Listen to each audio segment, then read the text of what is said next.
Makinig kayo sa kanta kong ito, bata matanda, may ngipin o wala. Maging kalalakihan o kababaihan, isama na natin ang angsang katauhan, sang kabaklaan, katomboyan at buong sanlibutan.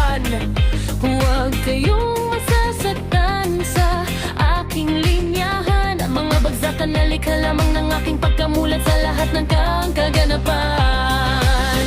Pasintabi lamang po sa mga masasaktan. Wala po akong masamang hangarin sa aking mga bara at linyahan. Bato-bato sa langit, wag sana matamaan o magagalit man. Wala akong nais matamaan na ibigin rawa sino man.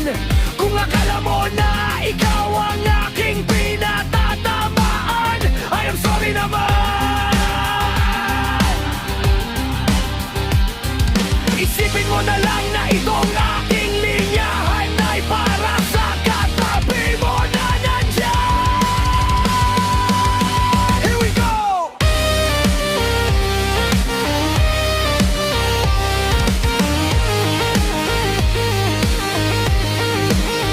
Sa mundo ng songit, dapat iyong malaman.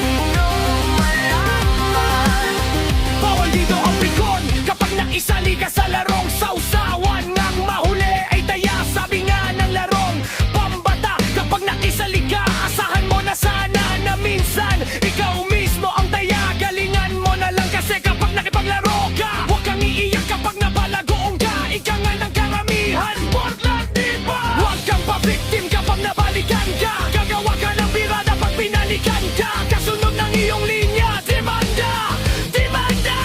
Dito sa social media, buntong mo, hila mo kung ano ang ginawa mo at inumpisahan mo, pabalikan ka, sigurado. Walang gender dito, walang kasarian o daig dito. Kahit pebuti kapag nakisali sa gulo, madadamay ka sigurado sa gulong pinasok mo.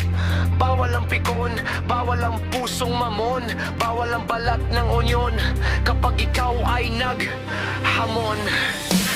Buo dapat ang loob mo kapag ikaw ay nakigulo. Hindi pwede rito ang mga perpekto, mga atribidang tao. Bawal ang reliyoso na makisali sa gulo, maging ang mga mitikuloso at mga feeling husgado. Kapag pinasok mo ang gulo ng may gulo, ay daig mo pa ang tumakma sa taya niya.